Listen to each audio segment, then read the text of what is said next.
Então, feminismo na escola, por que essa live? Essa semana eu fiz uma enquete aqui no blog, quem acompanha viu, perguntando quem é que tinha menos de 18 anos estava na escola, portanto como estudante, não como professor, é claro. Quem é que conhecia coletivos estudantis, grêmio estudantil ou núcleos feministas na escola, e teve ali uma disparidade. A maioria dizia que não, que nunca tinha visto um grêmio estudantil na escola, e se comparar isso então com um grupo feminista na escola, pior ainda, muito maior o número. E muita gente expressou também, muitas mulheres, meninas expressaram a vontade que gostariam de ter um grupo feminista e não sabia como, ou que a coordenação não tinha aprovado. Então, duas coisas aqui. Primeiro, quando a gente nunca participou de um movimento ou de um grupo, eu sei que parece muito bizarro quando a gente fala assim, como é que cria um grupo? Você quer criar um grupo, mas você não faz ideia de como é que faz isso, parece um bicho de 7 cabeças. Parece que você vai ter que convocar uma reunião e sabe lá como é que se convocar, não é? Parece uma coisa de nota oficial de jornal, parece que você vai ter que ter uma escrivã ali do lado, com uma máquina de datilografar, fazendo a ata, e você vai ter que definir tesouraria. Não é assim, gente. Vamos simplificar. Criar movimentos não é assim. E por outro lado, aquela ideia de queria criar um grupo, mas a coordenação da minha escola não permitiu, para mim foi tipo chocante. Primeira coisa, movimentos sociais existem justamente para desafiar aquele status que diz que a gente precisa de permissão para fazer as coisas. Grupos, coletivos políticos e movimentos sociais, inclusive movimento estudantil e movimento feminista, existe justamente para desafiar as regras que estão erradas, e são as regras que nos obrigam a pedir permissão, ok? Vamos só marcar isso. Portanto, nessa live a gente vai falar o que faz um coletivo feminista, para que um coletivo feminista na escola, como fazer isso dentro da escola, e vamos conversando que é melhor. Eu não sei se alguém que está acompanhando aqui assistiu a live que foi feita na QG Feminista esses dias, com a Ana Benedite, que é escritora e tradutora na QG Feminista, e Yasmin Moraes, do projeto Vulva Negra. Elas falaram sobre feminismo e adolescência, e quem não assistiu, eu sugiro fortemente que vá ver. O foco é outro, não é a escola, ok? Elas estavam falando sobre o feminismo, portanto, nessa fase dos 13, 14 até os 19, 20 anos, e elas focaram mais numa perspectiva de rivalidade feminina, né, o desenvolvimento da sexualidade, da socialização, enfim, e esse tipo. E não é o meu foco aqui. Por que eu estou referindo essa live? Porque na live a Yasmin comentou, a Yasmin e a Ana comentaram sobre ser um dado, ser uma característica, né, dos adolescentes e mulheres, obviamente, incluídas, querer marcar diferença, ou seja, querer desafiar a autoridade. Eu não tô aqui pra fazer um react da live delas, ok? Mas só pra frisar, eu acho muito importante a gente ter isso em mente, que não é que é uma característica natural, não é que adolescente naturalmente desafia a autoridade. A minha perspectiva é porque, obviamente, o adolescente e a mulher adolescente, em especial, com peso maior, tá numa situação em que adultos têm voz, crianças não têm voz, e adolescentes é um meio termo que nem tem voz, nem pode reclamar, e tudo que fala é tipo mulher na TPM, né? Você está sendo emotivo, você está reagindo como um adolescente. Essa live aqui não é para dizer para vocês saírem tacando fogo nos seus pais e na escola e etc. Mas é para dizer que esse lugar, primeiro, né? Porque isso também é um passo, é compreender esse lugar do adolescente, da mulher adolescente, da menina adolescente, também é um passo para sua organização e para você definir como é que você entra na tua vida política. Entender que você está num lugar que não é natural, não é de natureza, essa coisa do adolescente não tem voz. Isso é parte de uma hierarquia social também, não é? Por um lado, sim, você ainda está maturando, não é? Você, a sua consciência, não só política, mas a sua consciência de eu, a minha consciência, o meu lugar na sociedade, etc. Você ainda está desenvolvendo essa consciência, está desenvolvendo o teu cérebro, inclusive, não é? Que algumas pessoas, tipo o Bolsonaro, não desenvolvem, mas isso é outra conversa. Mas também você precisa afirmar esse lugar, você também precisa ocupar esse lugar. É claro que você pode ocupar esse lugar sendo rebelde sem causa, que vai causar confusão para todo lado, ou você pode ocupar esse lugar politicamente. Enquanto mulher, isso parece muito mais interessante, não? Então, por que falar de feminismo na escola? Na escola é um espaço onde a gente não está isenta de sofrer assédio sexual, não é? De ser tratada de forma paternalista, de forma preconceituosa, digamos assim. A escola também tolhe as suas possibilidades. Por exemplo, quando te direciona porque você é mulher e porque mulheres são mais emotivas e são mais dadas às artes e menos dadas à engenharia e à lógica. Sabe que o cérebro da mulher não é muito pra lógica, não é? Bullshit.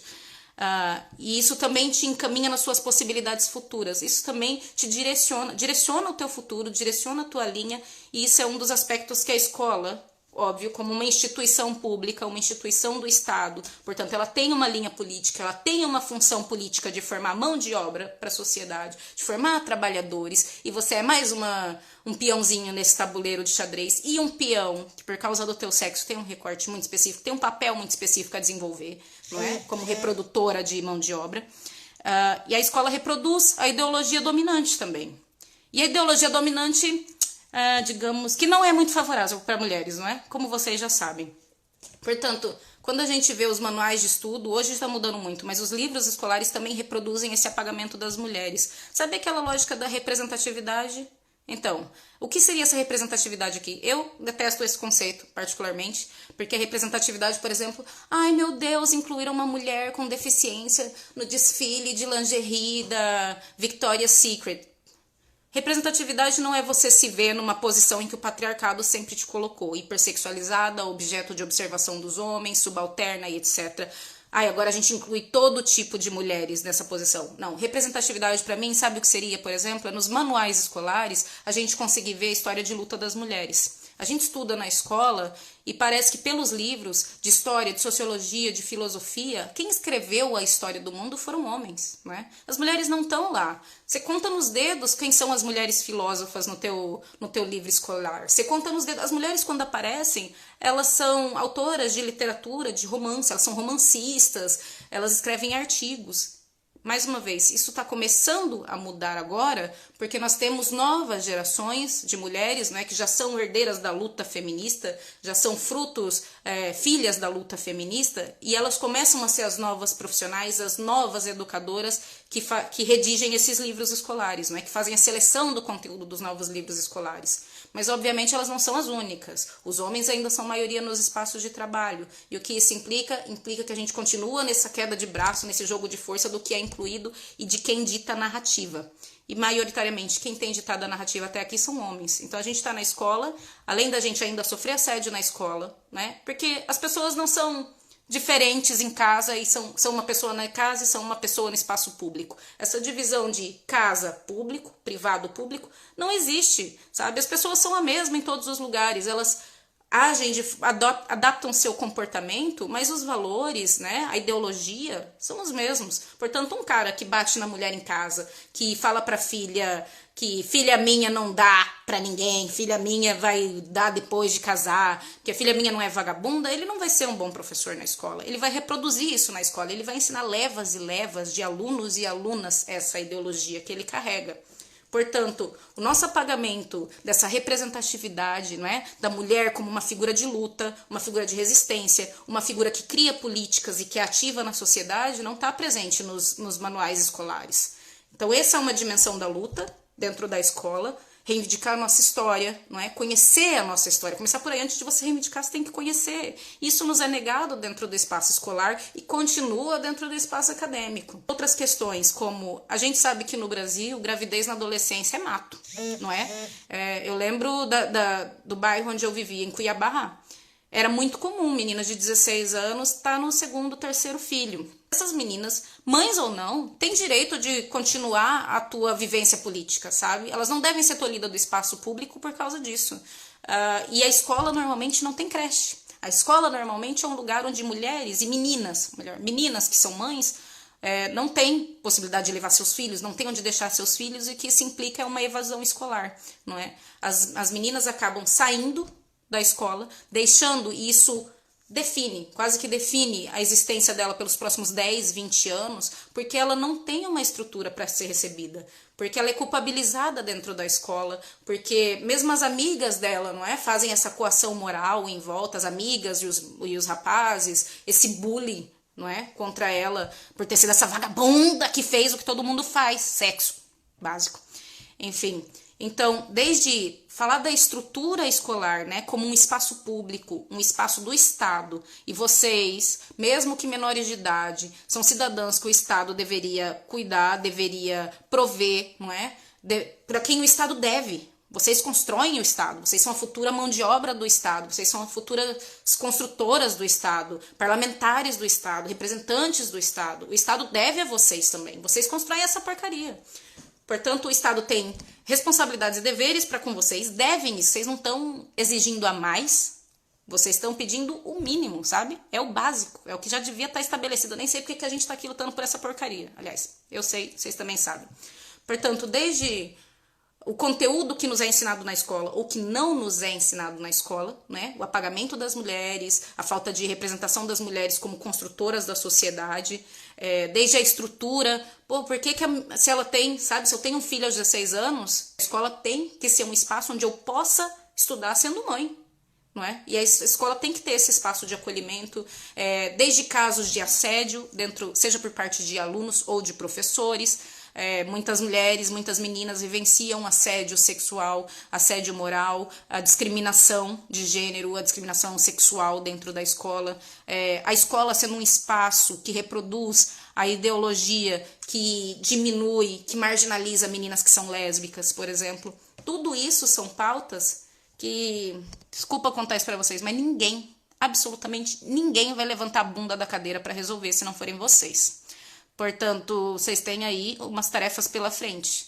E eu sei que às vezes parece pouco, ou seja, parece de alguma forma bobo você levantar e fazer por isso, porque você vai estar na escola durante um período certo de tempo, né? Aquilo é só uma parte tão pequena do que, se você pensar, você vai viver 60 anos, sei lá, 50 anos, a escola é um período muito pequeno da tua vida.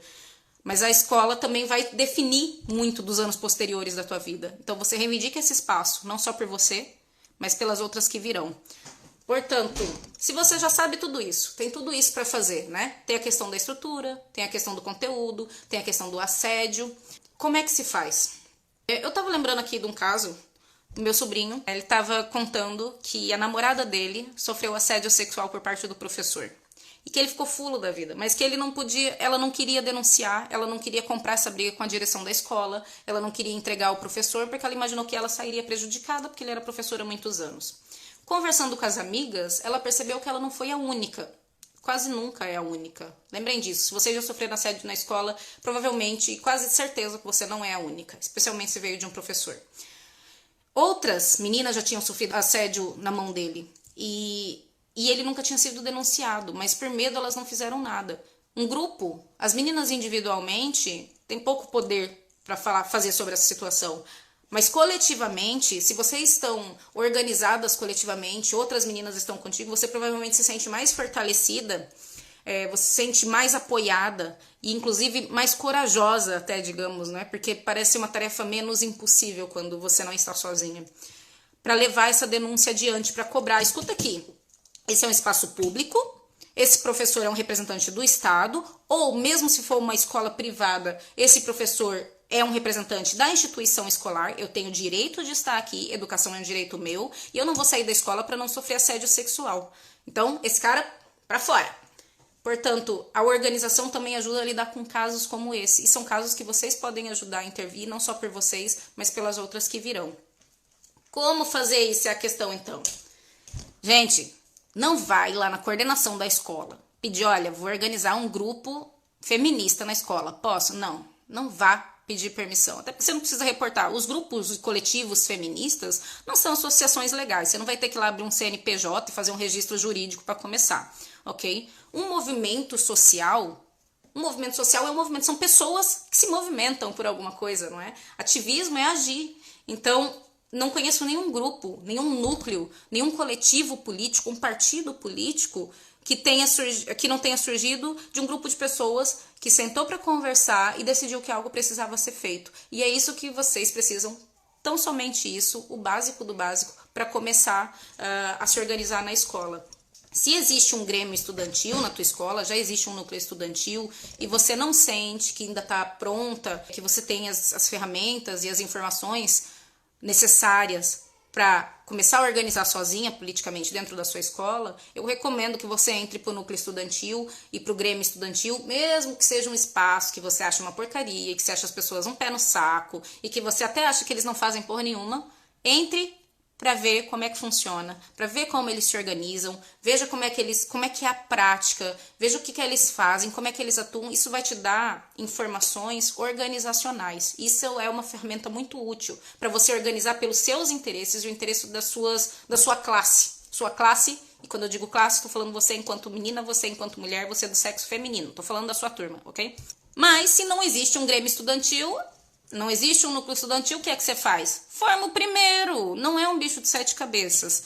Começa pequeno, você não precisa ter uma assembleia gigante com 30, 40 pessoas. Começa com... A maioria dos coletivos feministas que eu conheço tem tipo 5, 6 pessoas, no máximo, um núcleo fixo, por mais que venha gente depois, gente sai, gente entra. O núcleo fixo normalmente é 5, 6 pessoas. Você não precisa mais que isso para fazer a diferença. Você precisa de um coletivo, por quê? Porque é um grupo.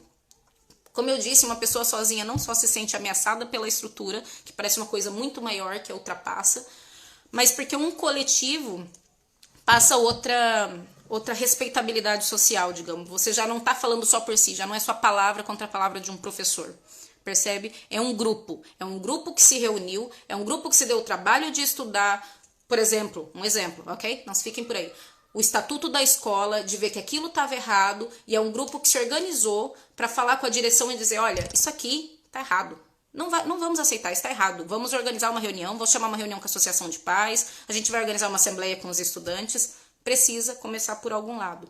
Portanto, comece juntando as amigas que você sabe que têm interesse no tópico do feminismo. Se você quiser começar um grupo para lutar especificamente pelo avanço das meninas dentro da escola, ok? Então, comece reunindo aquelas que você sabe que estão contigo. Podem ser meninas da tua turma, da outra turma, chama as amigas, sabe? Depois, você pode abrir, por exemplo, e coloca um cartaz ali no quadro de anúncio da escola, no quadro de notas, e coloca lá, procuramos feministas, por exemplo, né? E deixa um contato, um e-mail, enfim.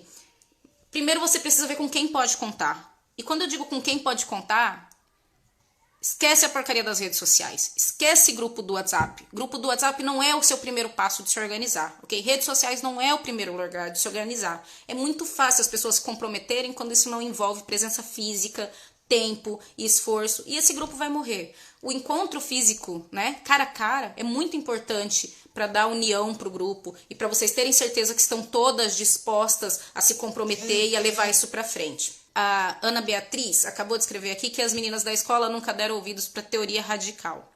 Deixa eu falar uma coisa para você, Ana Beatriz, e para todas as outras. Você não precisa começar um grupo de feminismo radical.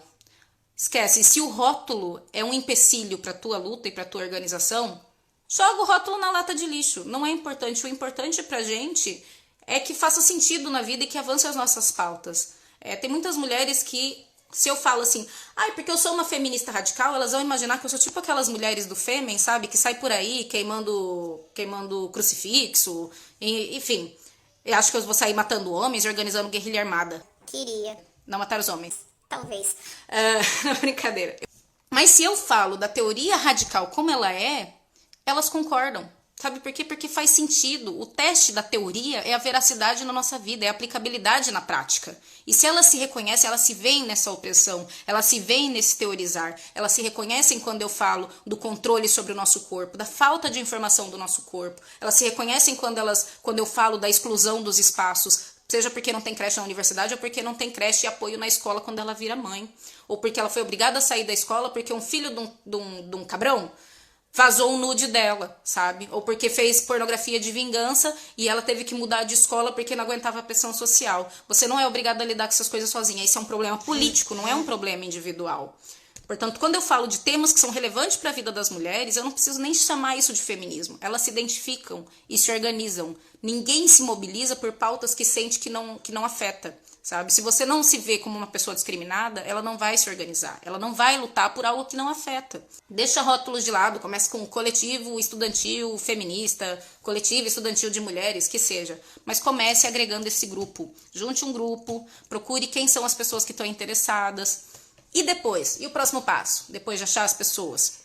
Você vai ter que identificar quais são as necessidades que vocês sentem, que são mais prementes, que precisam ser tratadas.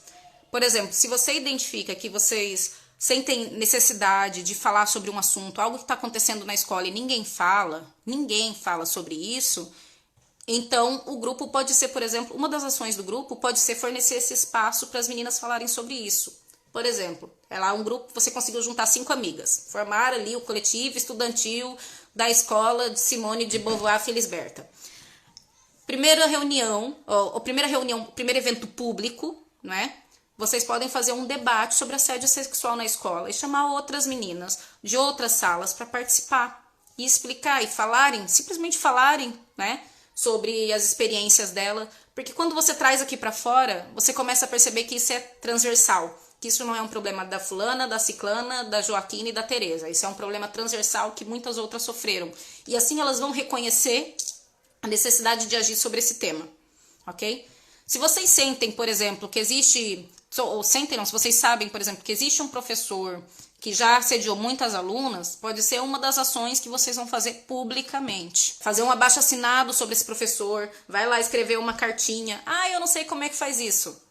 Pesquisa na internet, se não, faz a primeira. Alguém sempre criou o primeiro molde de qualquer coisa, gente. Não pode ser um bicho de 7 cabeças. Escreve lá, esse professor, não sei o que, recolhe assinatura, entrega na coordenação. Quero deixar claro que aqui existem 2 espaços onde vocês atuam. Um é o núcleo em si, né?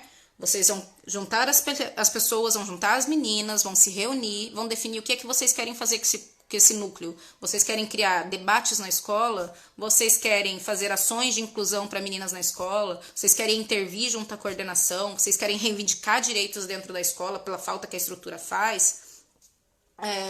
Então, chegando a um consenso do que é que todas as meninas que se reuniram esperam desse grupo e querem fazer enquanto membros de um grupo, aí vocês podem começar a reunir mais vezes, vocês vão ter sempre reuniões internas, né? Reunir entre vocês, definir tarefas. Qual que é o próximo passo? A gente quer fazer isso. Como é que a gente faz isso? Com quem que a gente fala? Quem pode fazer o quê? Ok? E depois faz a ação pública, não é? Primeiro a organização interna, depois a organização pública.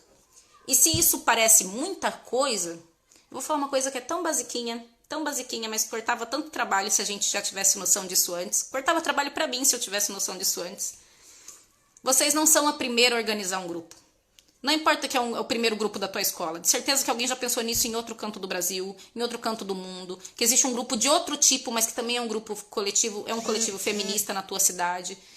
Pede ajuda. Pergunta como é que elas fizeram, sabe? A gente tem tantas formas de se comunicar hoje em dia e, no entanto, tá todo mundo isolada, patinando no gelo, tentando redescobrir a roda. Vai perguntar para elas, olha, eu tô começando um grupo na minha escola e eu queria saber que tipo de ações que vocês fazem. Como é que vocês agem internamente como um coletivo feminista? Como é que vocês se organizam? Como é que vocês definem prioridades? Como é que vocês sabem o que é mais importante fazer e o que não é importante? Ouça quem já começou esse percurso, quem já está trilhando esse percurso e já aprendeu alguma coisa. E talvez isso possa te trazer coisas úteis para aplicar no seu. Não exatamente igual, mas aprendizados que vão te ajudar a olhar, bom, elas fizeram isso, mas elas estavam numa situação assim. Eu estou numa situação assado e eu preciso adaptar. Então eu vou fazer diferente, mas eu lembro que elas falaram, por exemplo, que não preciso fazer um manifesto para começar um coletivo. Deixa o manifesto para depois. Vamos fazer uma recapitulada aqui. Por que feminismo na escola? Porque a escola, primeiro, é um espaço ultrapolítico, ok? É um espaço super político, é um espaço onde você vê a exclusão da mulher na sociedade, se ela tá grávida, se menstruar é um problema na sua ocupação do espaço dentro da escola, então é uma exclusão da mulher na sociedade. Se um professor tá te assediando e você se vê obrigada a mudar de escola porque esse professor é uma figura de autoridade dentro da escola, é uma exclusão da mulher na sociedade. Se você quer sair da escola porque um desgraçado de um adolescente vazou um nude seu ou soltou pornografia de vingança, é uma exclusão sua na escola. Bate de frente, porque isso não é um problema seu. Isso é um problema coletivo e problemas coletivos se resolvem coletivizando, coletivamente, com outras meninas. Nós sozinhas fazemos pouco, nós em conjunto fazemos maior pressão. A lógica de existirem grupos políticos e grupos feministas é justamente porque um grupo é reconhecido como uma base de poder. Uma base de poder no sentido de dialogar, de fazer pressão e de conseguir influenciar as decisões. É por isso que você precisa estar organizada. Portanto, por que se organizar na escola? Porque é um espaço público e é seu, e as mulheres são muito excluídas do espaço público, porque assédio, que ainda existe muito assédio dentro do espaço escolar, porque nós somos apagadas dos manuais escolares, nós não somos apagadas da história, não é? E depois a gente vê isso na escola, a gente parece que só homens escreveram a história, só homens tomaram decisões importantes, onde é que as mulheres estavam?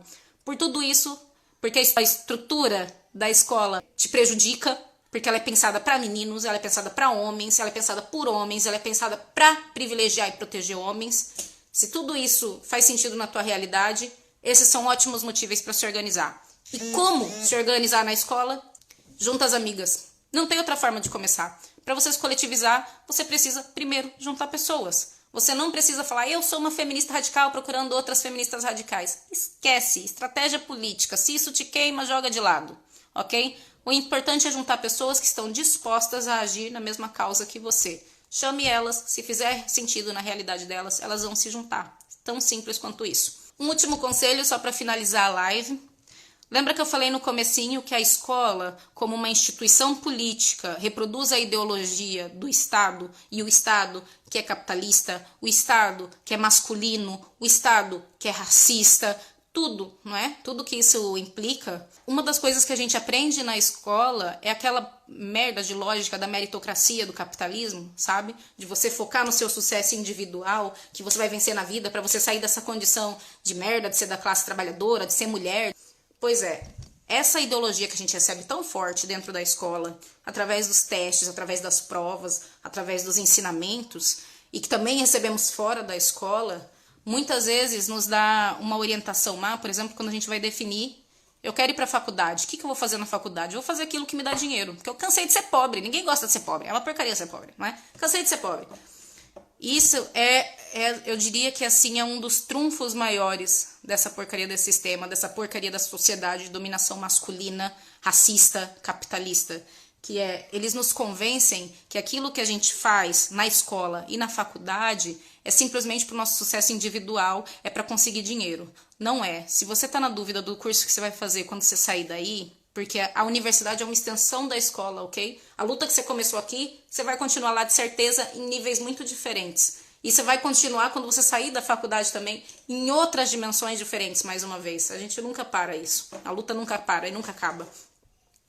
Então, se você tiver na dúvida sobre o curso que você vai fazer, o que você vai fazer quando você entrar na faculdade, pensa em coisas que possam beneficiar a tua causa, pensa em coisas que possam beneficiar a tua comunidade, como é que você pode melhorar as condições de quem está junto de você, como é que aquilo te dá poder para você intervir melhor politicamente e socialmente. Isso vai fazer muito mais diferença na tua vida do que pensar simplesmente em como fugir da lógica capitalista, estando dentro da lógica capitalista de sucesso individual e ganhar dinheiro.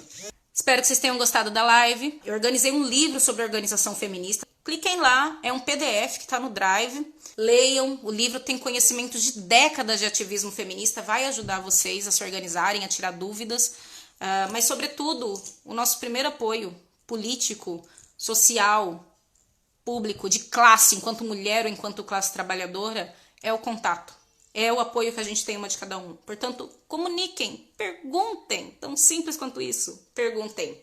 E se organizem, porque estão vindo por aí tempos péssimos e sombrios por causa da pandemia. Bolsonaro, né? Não tem mais o que falar. Bolsonaro abriu uma época que vai, de certeza, reverberar em vocês na escola, seja nos cortes da educação, vai piorar a estrutura, vai piorar o conservadorismo dentro da escola.